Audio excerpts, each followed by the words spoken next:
It's time to start preparing for upcoming 2026 rookie draft. So let's break down a 2026 rookie mock draft for Superflex formats, landing spots, pro comps, everything that you guys need to know for the upcoming top 12 rookie prospects. All right, let's start with running back Jeremiah Love out of Notre Dame, landing with the Dallas Cowboys. Now, we know that Jeremiah Love will be a first-round graded talent going into the 2026 NFL draft. Anywhere you look right now, he is going in the first round, and this is a running back prospect, being compared to players like Saquon Barkley, Ashton Genty, Bijan Robinson. He has that type of collegiate profile. He's in talks for the Heisman overall right now, and really is a running back that, regardless of the offense he goes to, offensive coordinator, coaching, scheme, he can transcend all of that. He's a player who's going to have a very, very successful NFL profile and has had a monster season. So, at the end of the day, he is kind of the undisputed 1.1 right now, regardless if you're in a super flex format or a single quarterback format. But I still would say there's a couple players here who could go at the 1.1, kind of similar to Ashton Genty last year. Not in every single rookie draft did he actually end up going at the 1.1, but for the most part he did. And don't forget, while you guys are watching this video, no rookie mock draft is ever going to be perfect to what your league has happened, because teams have different needs, right? And sometimes teams picking earlier may go for different positions, but still, I think for the most part, we're going to see Jeremiah Love in a majority of rookie mock drafts for the next couple months go at the 1.1. The talent is just way too good, and there's not a ton to break down here, but we look on the season so far, over 1,300 rushing yards, 17 rushing touchdowns, 274 receiving yards, 3 receiving touchdowns. Like I said, he's having a great season, one of the best overall players, regardless of position in collegiate football right now. So we'll go ahead and put Jeremiah Love at the 1.1, especially with his landing spot to the Dallas Cowboys and such an explosive offense. Going to a team that he would get first-team reps right away. Remember, Javonte Williams only on a one-year deal.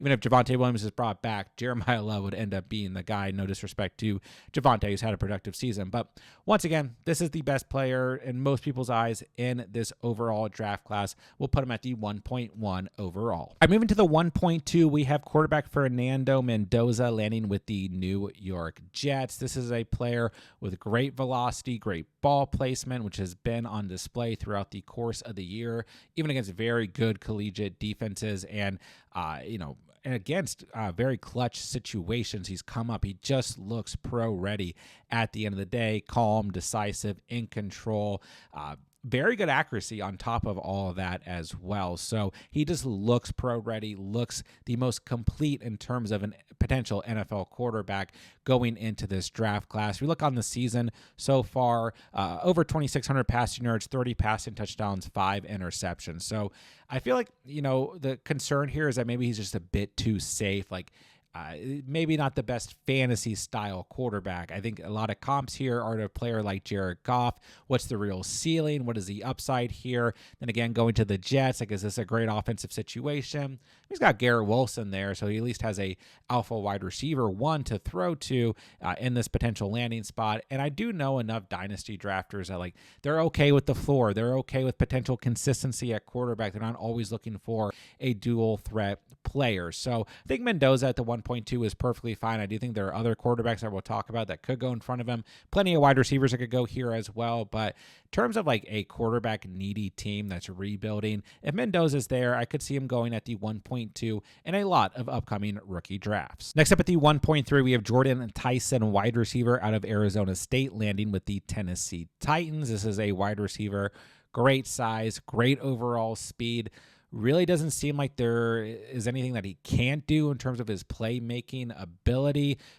Seen him comped a lot to a younger but bigger overall in stature size, Stephon Diggs, and I think that actually makes a lot of sense. And this is a player that I think could move ahead of other wide receivers in this draft class based on what he does at the combine. But also, I have seen a lot of rookie drafts where people are kind of gravitating to whatever wide receiver the Titans theoretically take in the first round, which Tyson will be a first round player. And, whatever wide receiver steps into that spot with the Titans, would be presumably the alpha number one wide receiver garnering a ton of targets, even if it's from Cam Ward and an offense that hasn't been great this year, to say the least, throwing the football. The opportunity will be there. Similar to T-Mac this past year, going to the Panthers with Bryce Young, that did kind of scare some people off. But in terms of him getting, that early draft capital in the NFL draft, that really shot him up in terms of rookie drafts. I could see the very same exact thing happening with Tyson here. So far on the season, 689 receiving yards, 8 receiving touchdowns.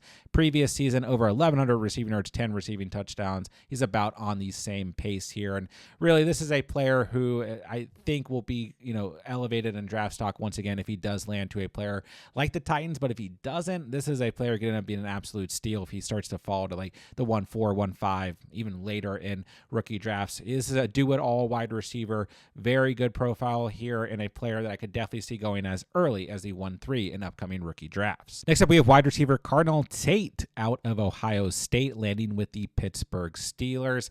The next super talented wide receiver to come out of Ohio State, who some people have as their wide receiver 1 going into this rookie draft class. He's been exceptional in terms of his ability to track the football. Football IQ is definitely there in terms of awareness on the field. Very well-rounded. There's not really anything to knock in terms of Tate's overall collegiate profile here. And I do undoubtedly think he will go in the first round once again in the upcoming draft. And I really like this landing spot of the Steelers. I really view him very similar to Emeka Egbuka. If he can kind of come in and not necessarily have to be the alpha wide receiver on day one, well, that kind of happened for Egbuka a little bit earlier than expected. But, having Mike Evans there early in the season, I think really helped Egbuka. And I could see, DK Metcalf being there really helping Carnell Tate. And don't forget, Tate, who has so far on the season 711 receiving yards, 7 receiving touchdowns, he's doing all of that, being that productive with one of the best, if not the best wide receivers in all collegiate football on the same team. So, he's not even the wide receiver 1 on Ohio State. And, this is another player like Ohio State's obviously going to make a very deep run this year. This is a player who's gone against very, very good defenses. We're going to continue to see him play late into the collegiate season. And I really do think he will move up in rookie draft boards and rookie rankings. Not to say that he hasn't already, but I really like this landing spot of the Steelers, regardless of if, Aaron Rodgers is there or what's going on with the quarterback position.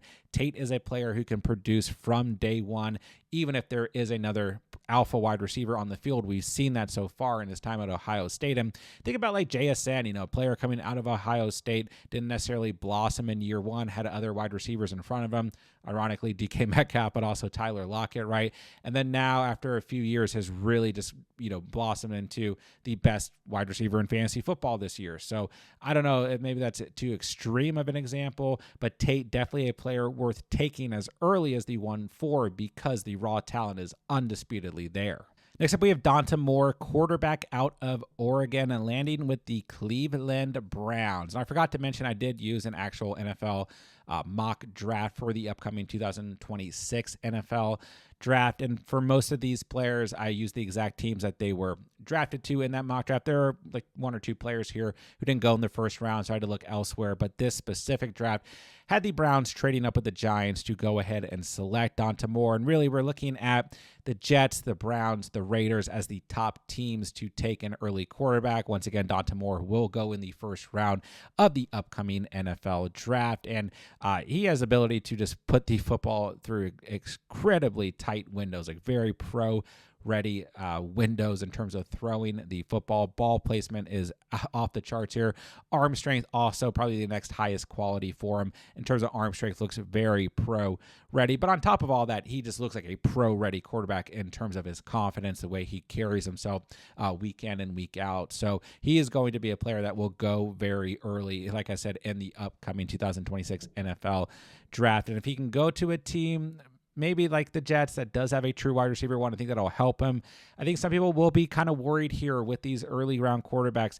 I don't think everyone's going to be as excited about whatever quarterback goes to the Browns or Raiders, and they may not even be that excited when it comes to the Jets, but at least Garrett Wilson is there at the end of the day. And then some people are going to look at this and say, the Browns are going to continue this Dylan Gabriel, Shedeur Sanders experiment, and maybe they do. Maybe Sanders over the next couple of weeks does enough that the Browns want to roll with him next year. So, bear in mind, take everything with a grain of salt as we're in the early process of the upcoming Dynasty offseason. But Dante Moore, still just a very, very pro-ready quarterback. I think going at the 1.5 makes a lot of sense. All right, at the 1.6, we have Makai Lemon, a wide receiver out of USC. And this is a player who I think could go as early as like the 1.2. I mean, Lemon is just such a good prospect. He's going to continue to be in the wide receiver one conversation for the 2026 NFL draft. But I think kind of the knock here in terms of potential scare for fantasy is he's a slot wide receiver at the end of the day, but he's been unstoppable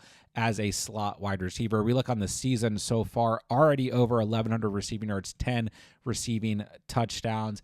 This is still a player that just has a lot of explosiveness and can dominate in the slot.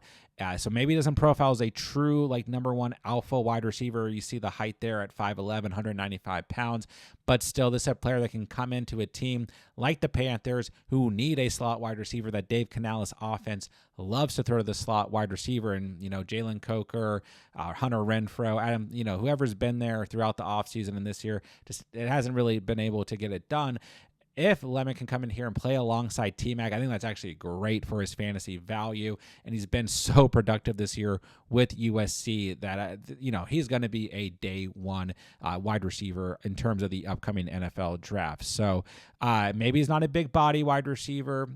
Maybe he's not an alpha type, wide receiver one, but he's still a wide receiver going to be plenty productive. Obviously, almost all of us are playing PPR. He can get that value, even going to a team that already has a wide receiver like T-Mac. I think at the end of the day, that could actually be very good for his fantasy value. So I do think you could see Lemon going much earlier in drafts, but the 1.6 with the Panthers, I think it'd be an absolutely great value in upcoming rookie drafts. All right, very quickly, don't forget, guys, if you are new to the channel, we are putting out Dynasty content each and every week to help you guys get prepared for the upcoming Dynasty offseason. So make sure that you guys subscribe if you are getting anything valuable out of today's video. We are on the road to 1,000 subscribers here on the channel. So take 1 second, helps us out tremendously.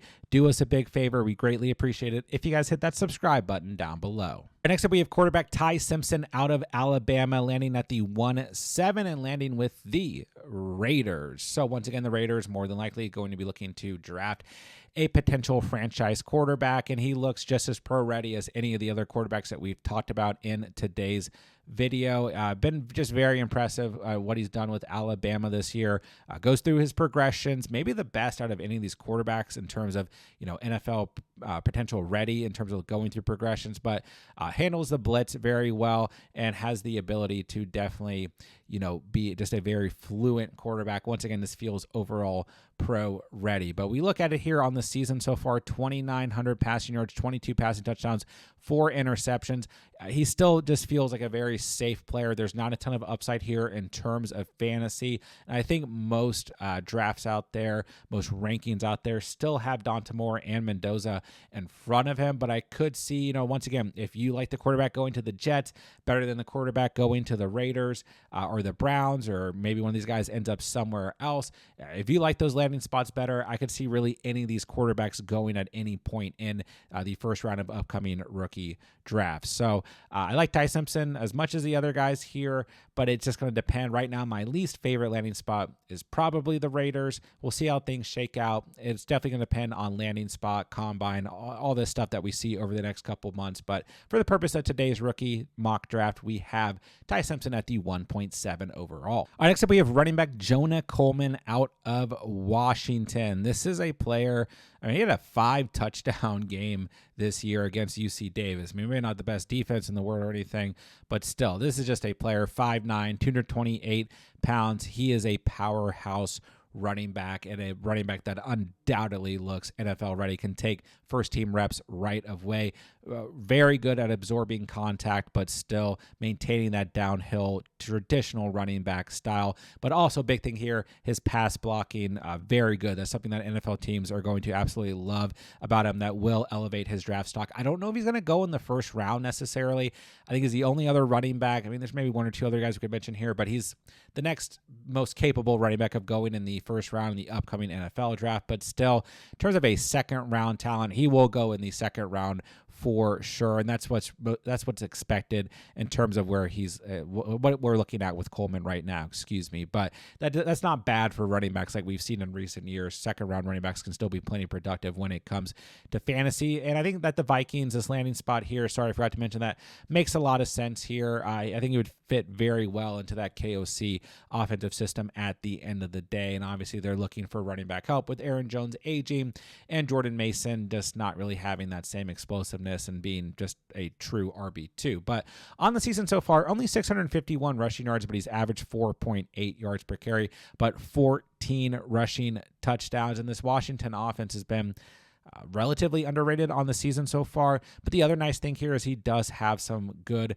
receiving upside. 335 receiving yards off of 29 receptions, 11.6 yards per catch, 2 receiving touchdowns. We're looking at 16 touchdowns on the season so far. He had 10 total touchdowns in 2024. So I like Coleman. I think he's the RB2 right now in most people's rankings. Maybe one or two other running backs that we could mention here, but I think Coleman is going to be one of these players who really elevates over the next couple months and will undoubtedly go in the first round of upcoming rookie drafts. At the 1-9, we have wide receiver Denzel Boston, once again out of Washington, Coleman's teammate here, landing with the Buffalo Bills. And I really like Denzel Boston. I think Denzel Boston could move in front of just about any player that you guys see on the board. And he's definitely going to be in the top 5 in terms of wide receiver talent coming out of this rookie draft class. A big wide receiver here, 6'3", 210 pounds, but he moves in and out of his cuts, his routes very, very well, and his route running overall is great. He's going to have the ability to come in day one and fill in as a true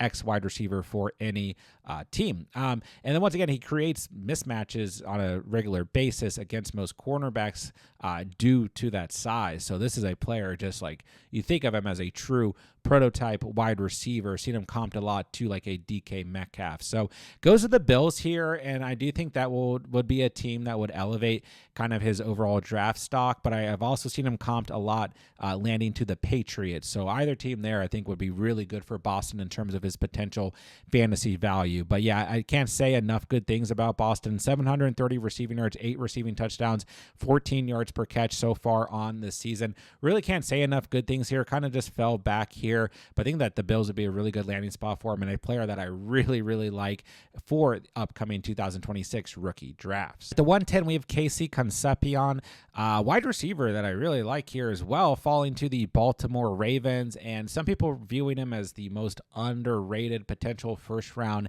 talent in this draft class, and some people looking at him like he comps a lot lower, could fall out of the first round undoubtedly, might not even be a day 2 wide receiver, but I really like him in terms of his potential here coming out of Texas A&M. He's not a prototypical X wide receiver, but very athletic, very good route running at the end of the day.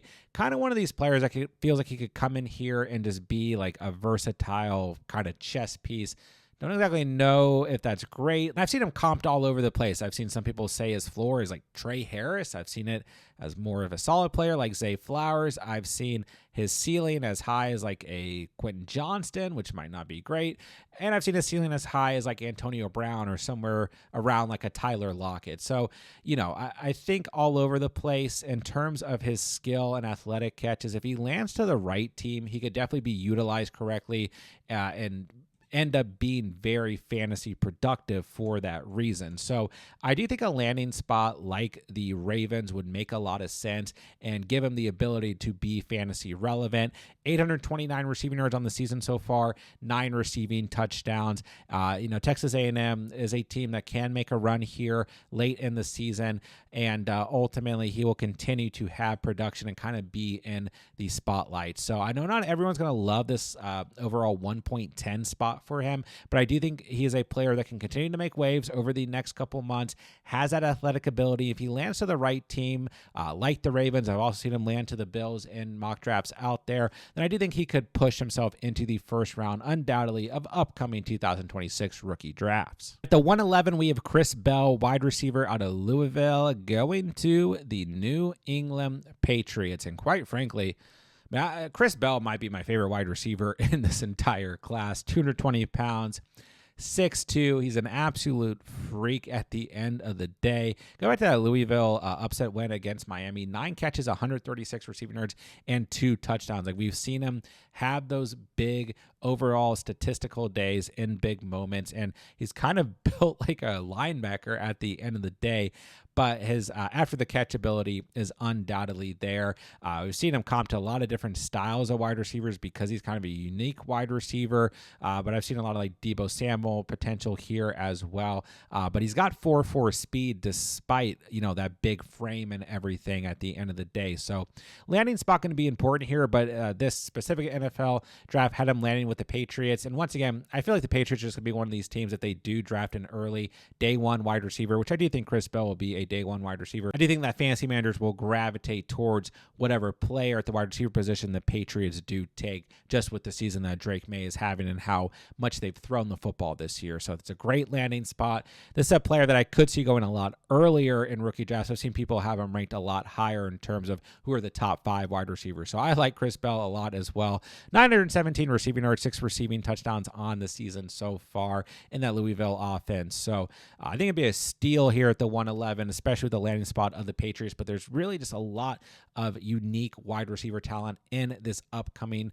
NFL draft. But we got Chris Bell at the 111 overall for the purpose of today's rookie mock draft. Then let's wrap it up at the 112 with tight end Kenyon Sadiq going to the Denver Broncos. And overall, Sadiq has not necessarily been like a feature player in that Oregon offense, but I think undoubtedly, you look anywhere right now, he should be the tight end 1 out of this 2026 NFL draft class. You're not really looking to the stats here necessarily. It's the athletic traits that are going to make NFL teams gravitate towards him. And I think landing to the Broncos here, although like we haven't really seen that, usage with Evan Ingram this past year, he's the type of player that fits well in a Sean Payton offense. If Sean Payton's actually going to develop and use a tight end, with his time with Bo Nix at the quarterback position here. But, look on the season, 479 receiving yards, 8 receiving touchdowns. Like, he's shown that red zone usage and that ability to get the football and score touchdowns. But once again, he's not like breaking anything crazy here with stats. It's the overall profile as a player, 6'3", 235 pounds. I think the combine is what's ultimately going to push him to a first-round NFL draft player, and I do think he will go in the first round. He might be the only tight end taken in the first round, but if he can light up the vertical 40-yard dash, all that stuff, I think he's just undoubtedly going to be the tight end 1 in terms of Dynasty rankings for the remainder of the offseason here. And ultimately, I do think there are some NFL teams that might not like Sadiq because the stats might not be there, but I just think the collegiate profile is going to take over here. And like I said, anywhere that you look right now, you're going to see Sadiq go as the number 1 overall tight end. I think that undoubtedly makes a lot of sense. Once again, going to a team like the Broncos, I know it has been great for Evan Ingram or really any tight end since we've seen Sean Payton take over there, but I think Sadiq is the right type of player for the Broncos that could transcend what they've done at the tight end position. I've also seen him go to the Dolphins in a lot of drafts out there as well. I think that's perfectly fine as they try to replace that production they got out of Johnny Smith a season ago, and we have seen them, have some production out of Darren Waller this year as well. But the Broncos maybe bring a little bit more upside. So we'll wrap it up with a tight end. A lot of you guys out there playing in tight end premium and Kenyon Sadiq. And there you guys have it. There is my rookie mock draft for the upcoming 2026 Dynasty off season. We'll be doing plenty more of these throughout the course of the off season. There are still a lot of really good prospects that could have been in today's video that didn't quite make the cut based on landing spots and other things, rankings, all kinds of stuff that I'm looking at here. So let me know in the comments what prospects you guys think maybe should have been in today's video. But don't worry, we'll be doing plenty more of these throughout the course of the off season to help you guys get the best overall picture for upcoming Superflex rookie mock draft. I said earlier in the video, make sure you guys hit that subscribe button on the way out. We're putting out weekly Dynasty content to help you guys as much as we possibly can. And with that, I'll say go ahead and check out all the other content that we have here on the channel. You can find it in the playlist right here.